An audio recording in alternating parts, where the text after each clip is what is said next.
salaamaaleykum yéen a ngi ak Sala bu seen émission fee mu fi ak feneen cocktail de fruits bu gaaw a gaaw am nañ pamplemousse gis nga ni ñu ko xoolee du am dara da nga koy dindi pulpe bi rek nga soxla am grenade am menthe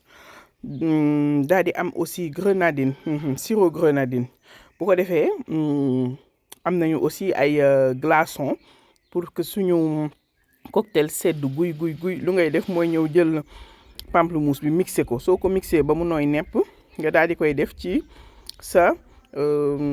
carafe wala ci sa fontaine comme nii ma jël grenade yi sànni ko ci gis nga da ci apporter couleur bu rafet ñu jël menthe yi dama koy mboxoñe tuuti rek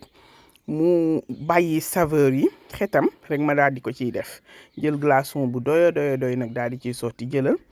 voilà ci bi ma leen di bindal ingrédients yi li ma bindutoon mooy Sprite bi gis nga ko ma jël benn 1 litre 500 de Sprite daal di ko ciy sotti ma ko ci sottee ba pare dama ci dolliwaat tuuti ndox tuuti rek feeñul fii mais après loolu bi ma ñamee la comme que dama amoon ay gan dama yàkkamti yéen a ma gën a xam je sais pas même pu présenter mais bon di ngeen ma ko jéggal gis nga ma daal di ciy def